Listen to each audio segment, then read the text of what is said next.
사도신경 고백하시겠습니다.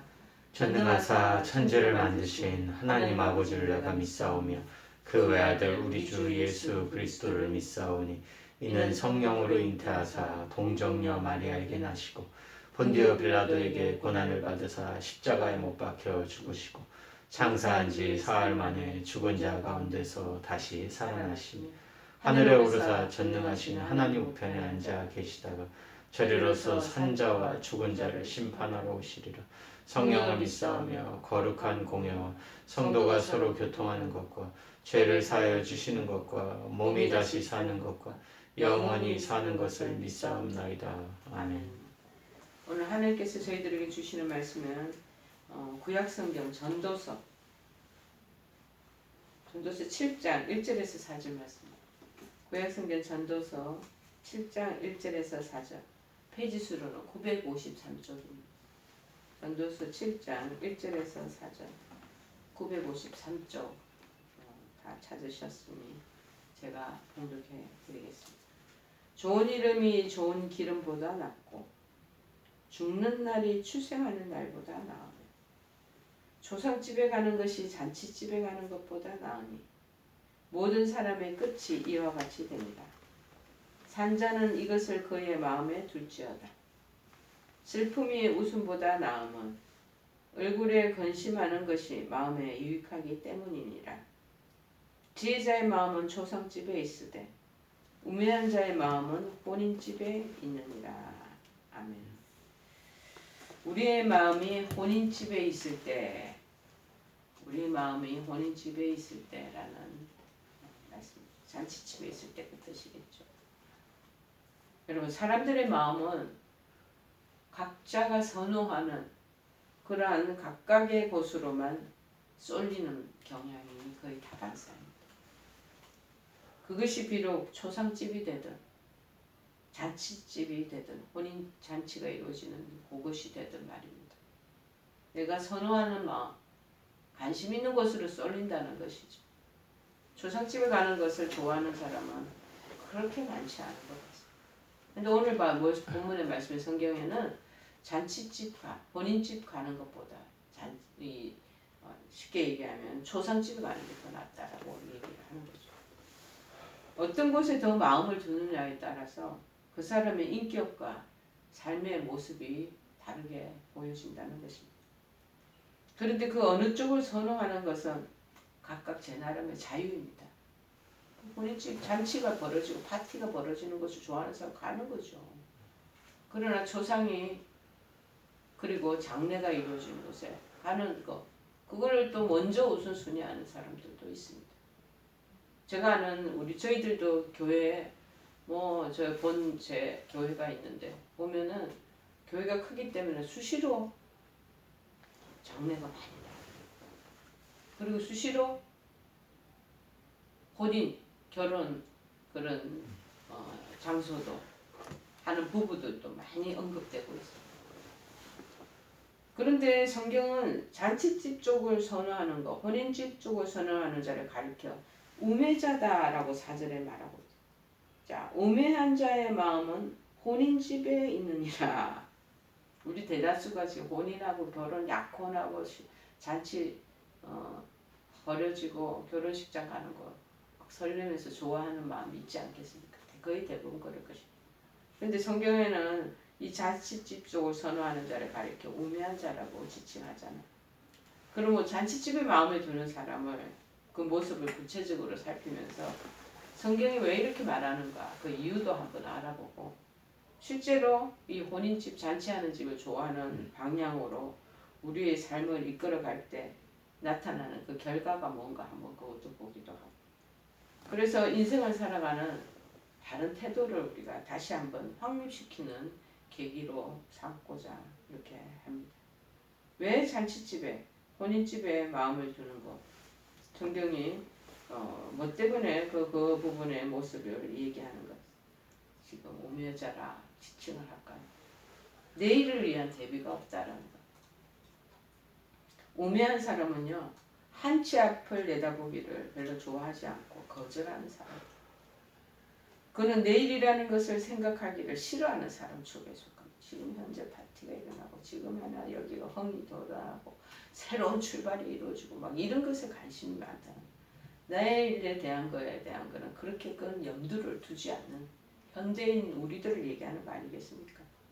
오직 그런 사람에게 중요한 것은 바로 지금 자기 눈앞에 보이는 순간에 있다라는 것입니다.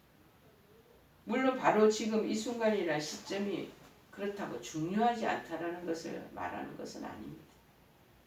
예수님도 마태복음 6장 34절에 내일 일을 염려하지 말라. 내일 일은 내일 염려할 것이요 한낱 괴로움은 그날의 족하니라고 말씀하신 바도 있지 않겠습니까? 그러나 그것은 내일에 대한 준비 없이 전생에 대한 전체적인 계획이나 안목 없이 살라는 의미가 아닌 것입니다. 오히려 성경의 곳곳에서는요, 장차 우리에게 다가올 미래를 깨어서 준비하라고 경고하고 있는 모습을 곳곳에서 우리가 살필 수가 있습니다. 마태복음 24장 44절에도 얘기하죠. 이러고도 너희도 준비하고 있으라. 준비하라고 있으라. 미래를 준비하고 있으라. 생각하지 않은 때에 인자가 오리라. 그렇게 말씀하죠. 마가복음 13장 35절에는 그래서 이렇게 말합니다. 그러므로 깨어 있으라. 집주인이 언제 올는지 혹 저물 때일는지 밤중일는지 달기 울 때일는지 새벽일는지 너희가 알지 못합니다. 그래서 깨어있으라. 갈릴리 혼인잔치집 그 풍습을 보면은 갈릴리에는요, 아내를 저 동리에 그 아내를 여인을 내가 부인으로 맞이하겠다 싶으면 양가 가족들이 이렇게 맞는데 상견례 비슷하게 하는 거죠. 그리고 난 뒤에 약혼, 그 다음에 그 건네는 그 포도주를 신랑 측에서 잔에다가 받쳐서 그 신랑 측이 신부 측의 그 가족들에게 그 포도주를 건네면 그 풍습이요. 그거 건네는 거를 받아 마시면 나는 당신의 그 결혼을 성납하겠소라는 뜻이 있고, 안 받아 날 거절합니다 하면 그 남편은 그 신랑이 별로 마음에 안 드는 거예요. 그래서 결혼이 성사가 되지 않는 거예요. 이제 받아 마셨어요. 그러면 한 1년 정도를 기다려야 된대. 그 본인의 풍습이. 그래서 그때 기간 동안에 이 신부 측에는 신부 옷도 장만해야 되고, 그 다음에 결혼해서 갈 수 있도록 갈 때 여러 가지 지참금이라든지 뭐 이런 혼수품 이런 것들도 잔잔하게 집에서 준비하는 기간을 한 1년 정도 두나 봐요. 그렇게 하고, 신랑은 신부를 맞이하기 위해서 집도 그래서 단장해야 되고, 서로 보금자리를 꾸밀 수 있는 그러한 일들을 그 사람들이 신랑 측에서는 또 준비를 해야 되냐. 그래서 한 1년 정도 말미를 둔대요. 그렇게 하는데 그 기간 동안에는 신랑 측 아버지가 결정을 한대요. 언제 모일 모시에 신부를 데리고 온다라는 것은 이건 아무도한테 알려주지 않는다는 거예요. 그래서 신랑도 잘 모른대요. 그 신랑 측 아버지만 마음에 말미를 타이밍을 정할 수 있는 권한이 있나 봐요. 그래서 그때 지금 이 상황도 예수님이 우리 주인, 우리가 예수님의 신부잖아요. 영적으로 해석하면. 그래서 신랑 되시는 그 예수님도 언제 오시는지도 모르는데 하늘 성부 되시는 하나님만 아시는 거예요. 그래서 그날과 그 시를 알 수 없는 거예요. 그렇기 때문에 만약에 신부가 그때 게을름을 피우거나 무슨 준비를 안 해놓거나 신랑한테 그 집으로 가서 살 그런 모든 이런 물품들 구비하고 신부 옷도 구비도 안 해놓으면 갑자기 신랑 아버지가 뭐 신부를 데리고 와라 그러면은 예를 들어 그 혼인이 막 혼선이 일어나는 거죠. 그렇기 때문에 미리미리 다 준비를 하고 있어요. 그래서 깨어 있어야 된다는 거. 언제 그 신랑 아버지가 갑자기 그 타이밍을 딱 생각할까? 오늘 오전에 해야 될 것인지 오후에 할 것인지 아니면 새벽에 데려가고 해야 될 것인지 하는 것을 신랑 아버지가 결정하는 갈릴리 혼인의 예식의 풍습이 있다라는 거. 그래서 그 의도에서 이때 비유법으로 마가복음 이 내용이 나온 겁니다. 여러분, 집주인이 언제 오는지 저물 때, 어떨 때는 밤중에도 부른다는 거예요. 어떨 때는 다 올 때, 새벽 늦게도 신부를 데리고 오자 하고 아버지가 결정할 때도 있다는 거예요. 우리가 알지 못하기 때문에 그래서 깨어 있어야 된다는 거예요. 그래서 신랑이 부르는 그 콜하는 그 타이밍에 맞춰서 신부는 일절 준비를 다 하고 있어야지 싹 보따리 싼 채로 가지 않겠습니까? 우리가 이제 요새 결혼하면 아기를 낳을 때도 이 아기 낳기 얼마 전까 언제 아기가 나올지 모르니까 미리 그 가방에다가 그 모든 품목들을 다 넣어가지고 병원 갈 준비를 다 하고 있잖아. 그럼 그거 가방만 들고 갈 수 있도록. 그렇게 예수님을 우리가 재림에 주님이 오시는 그날도 뭐 아무것도 모르기 때문에 그 준비 믿음의 준비 보따리를 다 하고 있어야 된다는 거예요. 그래서 주님이 딱 왔을 때 바로 그것만 들고 갈 수 있도록 해야 된다는 것이죠. 그러나 우매한 사람은 주위에 많은 사람들이 세상을 지금 돌아가시는 것, 떠나는 것을 보면서도 삶의 궁극적인 그 의미를 상고하기보다도 이 죽음에 대한 것들을 저희들도 며칠 전에 우리 CP를 하면서 죽음에 대한 얘기를 하는데 죽음에 대한 것들을 아무나 그 어떤 긴박한 마음이라든지 그것을 나한테 적용하는 사람이 없더라고요. 학생들이 아주 젊어서 그러는지. 가족들 얘기만 절비하게 사례를 쭉 얘기해놓고 나한테 해당하고 내 가족들 우리 부모님들한테 곧 임박할 그런 부분에 대해서는 깊이 생각을 안 하는 것 같아요. 그것이 제가 조금 아쉬운 마음이 좀 있더라고요. 나한테 적용을 먼저 시켜보고 또 내 가족들 중에서 혹여나 연세가 있으시니까 아버지 어머니가 또 그런 상황을 맞이할 수도 있다는 것이죠. 그래서 삶의 궁극적 의미를 상고하기보다는 오늘이라는 이 시간 동안에 내일을 준비하지 않고 흥청망청 잔치집에 즐기고 노는 거 잊고 행복한 거 요것만을 이제 마음을 두고 살아가기 때문에 그에게서의 그런 내일은 부지불식간에 불현듯 찾아와서 아마도 그 우매한 사람의 마음을 당황케 할 것이라는 것입니다. 그러나 내일을 생각하며 그 다음에 마음의 준비를 하면서 그렇게 준비하는 사람은 지혜롭다고 해요. 이 지혜 있는 자는 장차 다가올 죽음 그리고 하나님의 심판 재림 그것도 담대히 이 사람들은 평소에 그런 마음을 가지고 품고 살기 때문에 나중에 할 수 있다라는 것을 말하고 있습니다. 둘째는 뭐냐? 이 우매한 사람 잔치집을 자꾸 좋아하는 사람은 삶의 의미를 진지하게 생각 안 하는 거예요. 그래서 헛되게 생을 소비할 여지가 많이 있다라는 것입니다. 잔치집에 자기의 마음을 두는 사람이 왜 우매하냐? 그 우매하다는 것은 자신의 생애를 이 사람들은 오로지 먹고 마시고 그 다음에 즐기는 데에만 전부 허비할 그런 마음의 여력을 다분히 갖고 있는 사람이기 때문에 그렇다는 것. 그는 그의 마음이 원하는 대로 인생을 마음껏 즐기고 누리는 데서 행복을 느끼고 만족을 얻으려 하기 때문에 굳이 자체에서 초상집 같은 곳을 찾으려고 거기 갈 생각도 안 해요. 잔치집에만 가요. 무슨 어떤 호텔에서 한다더라 어떤 뭐 컨벤션 센터에서 결혼식 한다더라 어느 교회에서 한다더라 결혼에 대한 것만 관심이 있고 그거에만 막 신경을 자주 쓰는 거죠. 이와 같은 사람은 오로지 자기 자신의 쾌락 만족만을 위하여 자기 물질 시간과 모든 것을 투자하는 삶을 살기 때문에 결국은 하나님이 원하시는 하나님 자녀로서의 삶을 살아들이지 못하게 된다는 것입니다. 그런 예화가 어떤 사람에 대한 게 나와 있냐면 누가복음에 한번 이런 부분을 언급한 게 있습니다. 누가복음 12장 16절에서 21절입니다. 한 부자 얘기가 나옵니다. 부자가 늙고 풍년인 거예요. 해마다 농사를 지으면 풍년이고 소출이 풍성해지는. 그래서 점점 그 수확물이 많다 보니 곡식 쌓아둘 것이 없을 때로 창고가 넘쳐나는 거예요. 창고 안에 그 곡물들이. 그래서 이제 안 되겠다. 이제 곡간을 헐고 더 크게 짓자. 그리고 모든 곡식과 물건을 거기에 다 쌓아두어서 이제 앞으로 내가 평안히 쉬고 배 두드리면서 먹고 마시고 이제 즐기는 날만 남았다는 거. 그렇지만 하나님은 그렇게 이 부자에 대해서 얘기하시는데 어리석은 자요. 그러니까 쉽게 우매한 자의 뜻입니다. 오늘 밤에 내 영혼을 내가 도로 찾으리니 그러면 네가 그렇게 곡간을 헐고 소출이 엄청난 것을 쌓아놓은들 무슨 소용이 되겠느냐. 오늘 지금 아침에 디모데전서에 그 말씀에 보니까는 우리가 아무것도 가지고 온 것이 없으니 가져갈 때 아무것도 가지고 가지도 않는다고 얘기한 것이 나옵니다.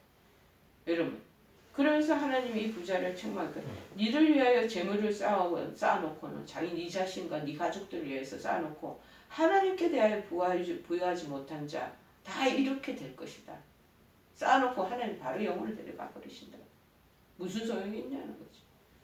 왜냐하면 그에게는 하나님의 뜻대로 살려고 하는 그런 열망보다는 자기 자신의 편안함, 그리고 자기 자신의 행복, 그리고 쾌락, 즐거움, 그것이 더 우선시되어 있기 때문이라. 그래서 요새 현대 세상의 젊은 사람들이요, 결혼을 안 하고 왜 고생하고 그런 거 싫어하는 거, 애도 낳고 그 교육비 되고 이런 게 너무 힘드니까 결혼 안 하고 그냥 혼자 살겠다. 그리고 제 주변에 노총각 노처녀들이 너무나 많이 있어. 그 부모님들만 걱정하는 거야. 목사님, 좋은 자매, 좋은 신랑감이 있으면 좀 소개시켜 주세요. 어디 있어? 전부 다 노총각 노처녀들인데. 그래서 열로 자기 혼자의 즐거운 인생을 추구하며 살겠다고 얘기를 하는 사람들이 많다는 거죠. 그러나 그러한 우매자나 그러한 어리석은 자들도 결국에 평생을 두고 열심히 쫓았던 쾌락과 그 만족 다 헛되고 헛될 뿐인 것을 허탈하게 고백하는 순간을 어느 날 맞이하게 될 것이라는 거죠. 시편 39편 5절 1절에 11절에 말합니다. 주께서 나의 날을 한 뼘 길이만큼 만들어 놨다. 한 뼘 길이만큼 되게 하심에 나의 일생이 주 앞에는 없는 것과 같다. 주님은 몇만 년을 놓고 카운트하고 가시는 분인데 우리는 이 한 뼘 되는 몇 센치겠어? 한 10cm 정도 되려나? 요 삶이라는 거예요.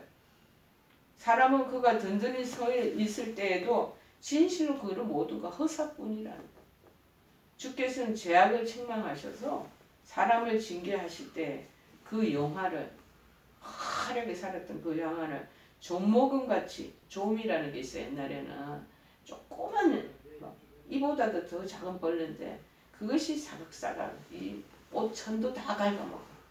좋은 비단 같은 거 서랍장에 다 이렇게 안 쓰고 아낀다고 넣어놓으면 그거 어느 날인가 빼보면요 좀이 썰어가지고 못 쓰게 되거든요. 좋은 명주실이나 옛날에 보면은 좋은 그런 옷감 종류들 나중에 해입으라고 다 비싼 거 사다 놓고 켜켜이 비축을 해놓으면 다 좀이 썩어가지고 그게 다 쓸데없이 돼버린다. 그렇게 인생 그렇게 된다. 소멸하게 하시니 참으로 인생이라 모두 헛될 뿐이니라 그렇게 말하고 있습니다. 일시적인 쾌락의 순간들이 다 지났을 때야 자신이 하나님과 남을 위하여 또는 자신을 위하여 영원히 남을 인생의 아름다운 열매를 하나도 남기지 못했다는 그 후회만이 그에게는 남게 될 것이다. 저는 그래서 하나님이 저의 인생의 젊은 날에 저를 부르셔서 많은 연단을 받았습니다. 훈련을 받았습니다. 그런데 지나와서 이를 보니까 너무 감사한 거죠. 내가 이렇게 하나님 나라의 일을 위해서 일할 수 있다니, 그리고 우리 한우들을 위하여 돌볼 수 있는 이런 은혜를 주신다니, 그런 사역들에 내가 동참된다니 이 놀라운 은혜다. 이게 나중에는 이제 하나님 앞에 갔을 때 제가 하나님 앞에 저는 칭찬받고 싶은 마음이 다분히 있습니다. 그래 잘했다 내 사랑하는 딸아, 의의 멸류관 생명의 멸류관을 너에게 주리라. 그 말씀을 제가 기대하면서 열심히 하는 나의 사역들을 감당하고 있는 거죠. 이렇게 하는 인생이 다 헛되다는 거예요. 자, 일시적인 쾌락의 순간이 다 지났을 때야 그렇게 후회하면 무슨 소용이 있겠습니까? 여러분, 세 번째는 왜 우매자 잔치집에만, 본인 집에만, 파티하는 장소에만 자꾸 가는 거를 좋아하는 사람, 그 삶에 임하는 태도가 이런 사람들은 소극적이고 이기적이라는 것이다. 마지막으로 잔치집에, 본인 집에 마음을 둔 사람은 굳이 먼 미래를 언급하지 않더라도요, 현재를 살아감에 있어서도 주어진 자기의 삶에 대해서 적극적이지 않습니다.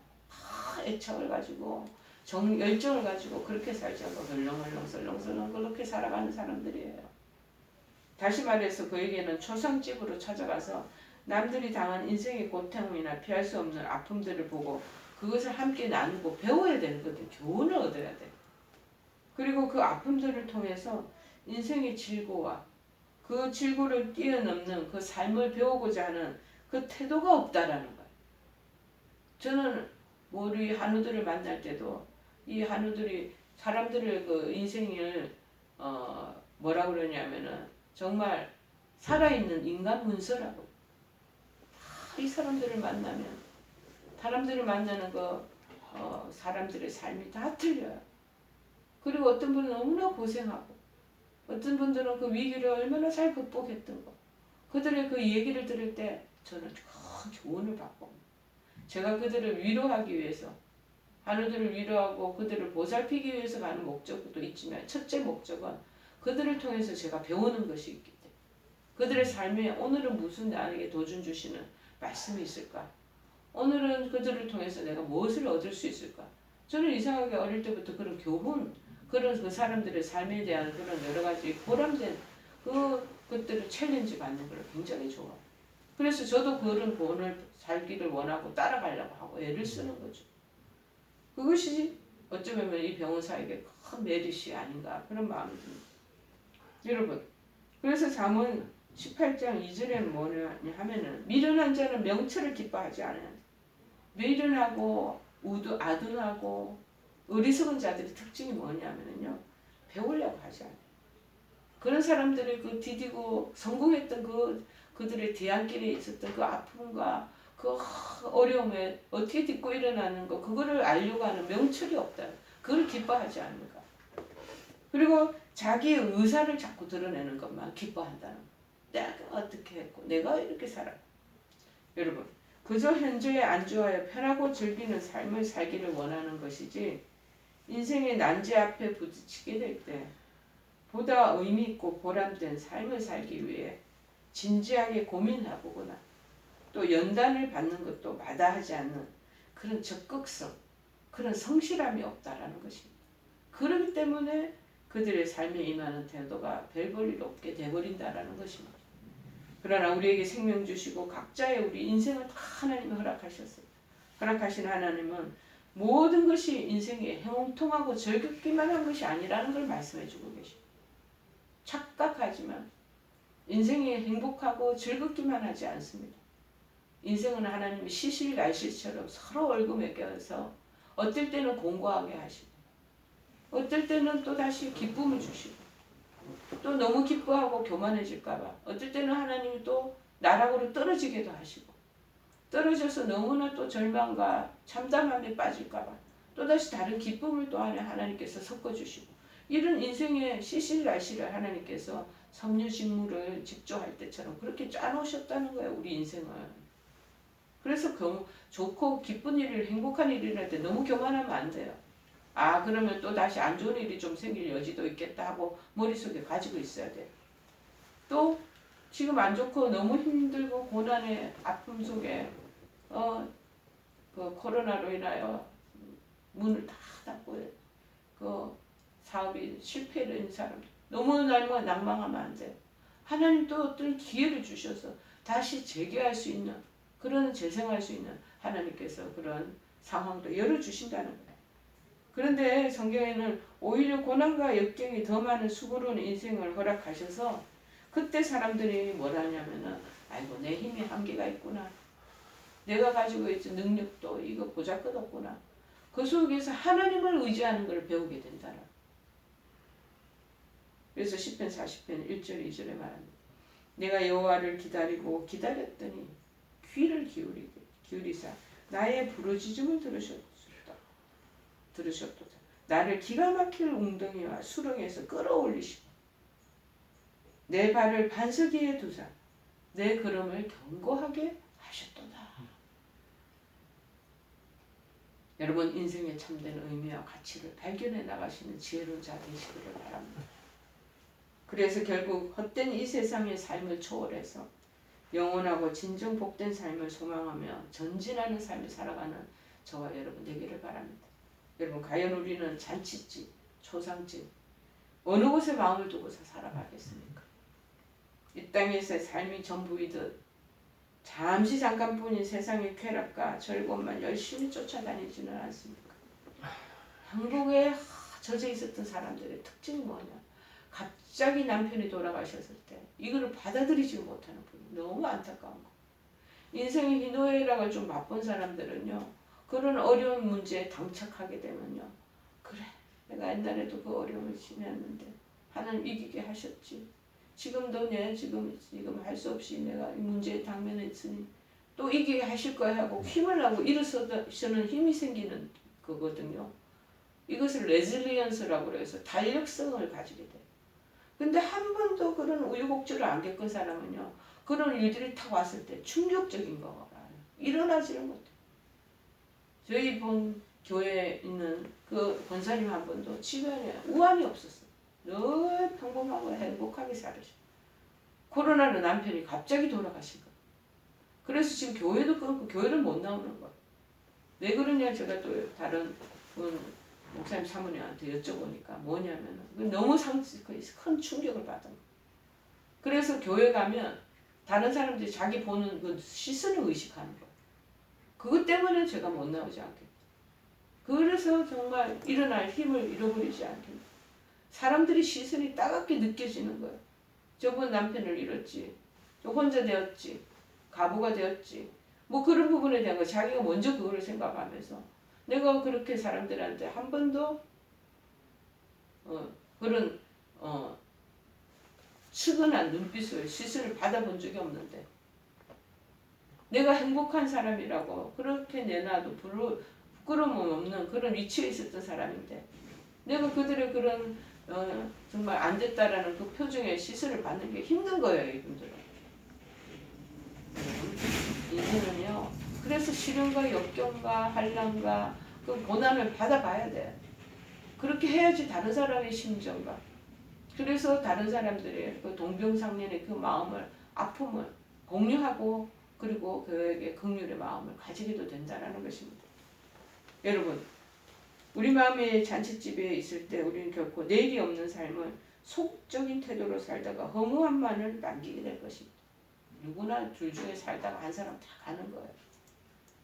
그러므로 부디 초상집에 마음을 둔 지혜 있는 자가 되어서 머지않아 곧 닥쳐올 내일의 일들을 대비하며 또 삶의 참된 의미와 목적을 배워서 진정 복된 삶의 열매를 거두는 성도 여러분 되시기를 간절히 축원해 드립니다.